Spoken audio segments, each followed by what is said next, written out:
Here are two people, both starting from $0 at the same age, both pulling in average incomes. And one of them retires in 5 years, while the other works until 65. The only thing separating those two outcomes is one decision about how to think about money. And that is exactly what this video breaks down. What follows is the specific plan I would run if I was starting from nothing in 2026 and wanted to be financially free in 5 years. Not a fantasy version, not a highlight reel, but the actual math and the actual strategy, including the parts that get uncomfortable. Retirement has nothing to do with your age, and it never did. That idea came from a pension system built for a completely different era, and most people inherited it without questioning it. What retirement actually comes down to is your savings rate, and the difference between a low savings rate and a high one is almost impossible to overstate. The average American right now saves somewhere between 3.5% and 4.5% of their income, and at that pace, the math gives you roughly 43 years before you can stop working. That is the default path. That is what happens when you just go along with it. Change the savings rate and the timeline collapses. Saving 50% of your income cuts that timeline to 17 years. Pushing it to 70% gets you to about 8.5 years. And at 82%, the numbers point to roughly 5.5 years. Before you're done, get the rate to 90%, and you're looking at 3 years, which sounds absurd until you run the actual calculation. This framework didn't start on Wall Street. A software engineer named Pete Adeny, better known as Mr. Money Mustache, retired at 30 in 2005 after 9 years of working, and started writing about the math behind his decision. In 2011, the community that formed around his ideas now fills a subreddit with over 2 million members, and the movement has a name, FIRE, which stands for Financial Independence, Retire Early. What separates FIRE, thinking from standard financial advice, is the focus on savings rate as the primary engine, not investment returns, not stock picks, and not income alone. Before any of the strategy makes sense, you need one specific number, and it comes from research published in 1998 by 3 professors at Trinity University. Their analysis of decades of market data produced what is now called the 4% rule, which holds that you can withdraw 4% of your portfolio each year without depleting it over a 30-year period. Flipped around, that rule gives you your FIRE number, the total portfolio size you need to retire. Spend $40,000 a year, and you need $1 million.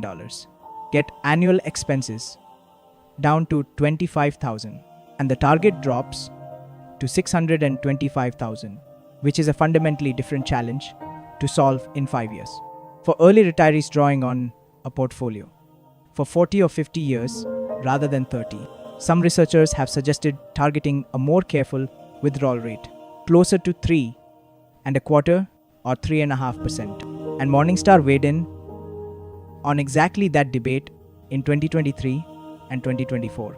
4% remains the widely accepted starting point, and that is what we'll use here. None of this works at a median income on frugality alone, and any plan that tells you otherwise is leaving out the hard part. The 5-year timeline requires pulling 2 levers simultaneously, bringing income up and pushing expenses down hard. At the same time, Grant Sabatier's bank account held $2.26 in 2010 when he was 24 years old, and 5 years later, he'd accumulated $1.25 million in net worth. His book, Financial Freedom, published in 2019 by Penguin Random House, makes the case in terms that stick. Every dollar you invest works for you 24 hours a day, 7 days a week. The speed at which you accumulate investable dollars directly determines how long those dollars have to compound before you need them. The income skills with the highest returns in 2025 and into 2026, according to Bureau of Labor Statistics data, include software development at a median above $130,000 annually, cloud and cybersecurity, work ranging from $110,000 to over $160,000, along with digital marketing, data analytics, and UX design. Skilled trades aren't far behind in high cost of living markets, with electricians and plumbers regularly hitting $70,000 to over $100,000. A side hustle, running alongside a primary job, adds another layer. A Bankrate survey from 2024 found roughly 36% of American adults running some kind of side income, with the median coming in around $810 per month, which adds up to close to $10,000 annually and compounded into index funds over 5 years. At the S&P 500, historical average of around 10.5% nominal annual return. That $10,000 per year starts to build into something real. Remote work opened a door that didn't exist a decade ago, and geographic arbitrage is now one of the most practical moves available. Earning a salary priced for San Francisco or New York, while living somewhere that costs 40 or 50% less, doesn't require a raise or a promotion, and the effect on the investable gap each month can be bigger than almost any other single move on this list. Bureau of Labor Statistics consumer data puts housing at about 33% of the average Americans after-tax spending, with transportation at 16% and food at 13%, meaning those three categories alone account for roughly 60% of what most people spend. Attack all three, and you can rebuild your financial picture within months. House hacking is the most direct way to take housing from your biggest expense to near zero, and the mechanics are straightforward. You buy a duplex or small multi-unit property, live in one unit, rent out the other, and the rental income covers most or all of the mortgage. A rented unit in a mid-tier American city generates somewhere between $1,200 and $1,800 per month, and an FHA loan brings the entry cost down to as little as 3.5% down. So on a $250,000 property, that is $8,750 out of pocket. Mortgage rates are higher now than they were in 2020 and 2021, when 30-year fixed rates were sitting below 3%, and rates touched 7.5% to 8% in late 2023. Those numbers demand careful analysis before committing to any specific market, and the math doesn't work everywhere. But in the right city, in the right property, the strategy still functions, and eliminating your single largest expense is worth the effort of finding where the numbers close. Transportation adds another layer of recovery when handled correctly.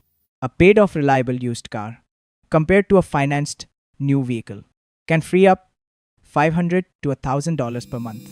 And combined with a housing strategy that removes the mortgage burden, that is potentially $2,000 or more per month, flowing directly into investments, which works out to $24,000 a year, redirected from spending to compound growth.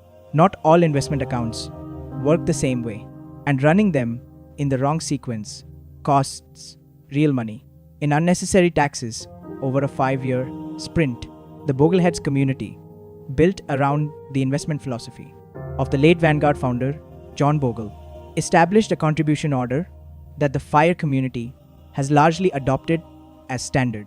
Employer 401k contributions come first, but only up to whatever the company matches, because that match represents a 100% instant return, and nothing else in investing comes close.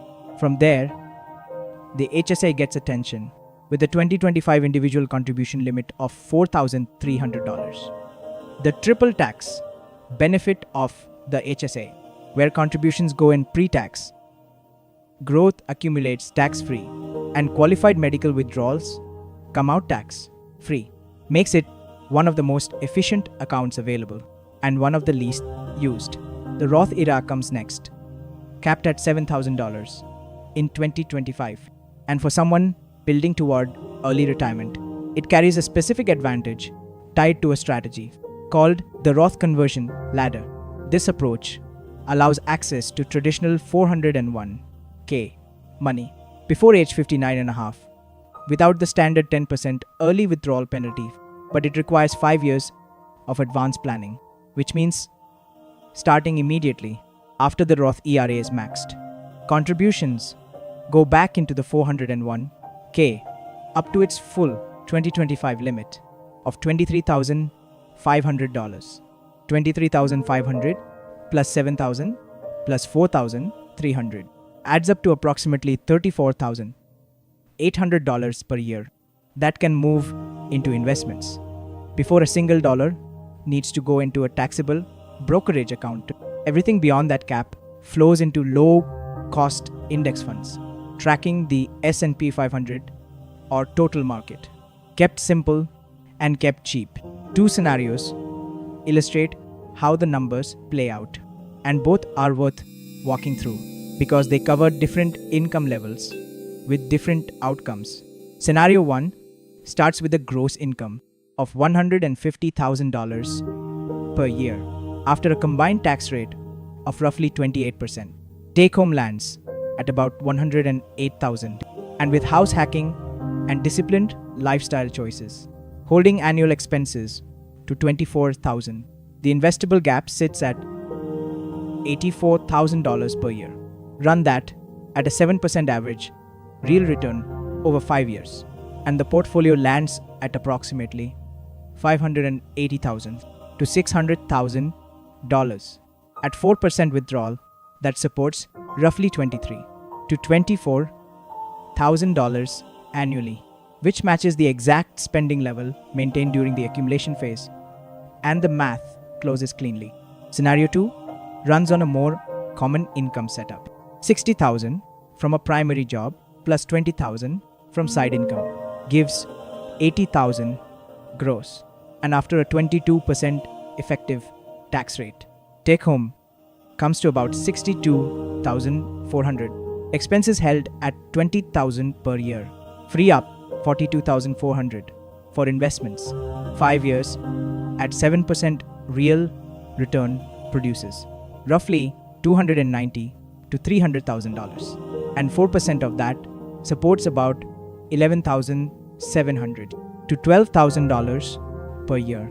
That doesn't fund full retirement on its own, but it gets to what the community calls barista fire, where the portfolio covers most of the bills, and part-time work in something low stress covers the rest.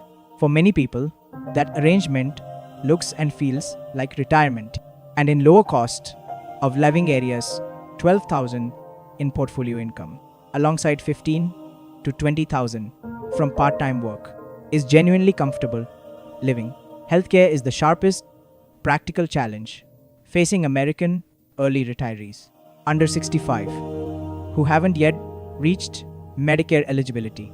Without employer coverage, marketplace insurance through the AXA can run $400 to $800 or more dollars per month for a single person, depending on age, state, and income level. And that cost belongs in the FIRE number from day one of planning. Some early retirees manage this through what is known as AK income planning, structuring annual income to stay within subsidy eligible ranges, but it requires ongoing attention and careful work year over year. The second challenge doesn't show up in a spreadsheet. Multiple case studies and community surveys from within the FIRE world document a consistent pattern where early retirees struggle in the first 1 to 2 years, not because the money runs out, but because the structure, the social connection, and the sense of identity that work provided disappear overnight. Nobody talks about this in the highlight reel version of financial independence, and ignoring it doesn't make it go away. The question of what you're retiring to matters as much as when the math says you're free.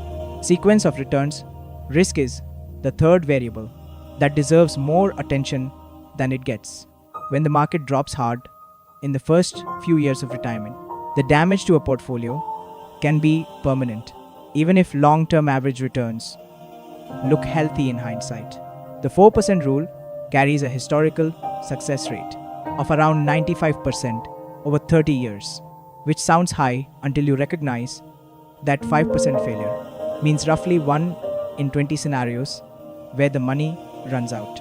Early retirees drawing on portfolios for 40 or 50 years carry more exposure to this risk than the 30-year model assumes, and building a buffer into the plan, rather than running right at the theoretical edge, is worth considering. Here is where everything lands. Retiring in 5 years from zero is real math. For the right person, running the right plan, and the requirements are specific. A savings rate between 80 and 90% of take home pay, income growth that creates a large enough gap to work with, a FI number calculated honestly from actual spending, every tax advantage account maxed in the right order, a housing strategy that removes the largest expense from the equation, and clear-eyed planning around healthcare and sequence of returns risk. 3.5% is the national savings rate. 80% or more is what the 5-year plan needs. The entire distance between working until 65 and walking away in 5 years lies inside that gap.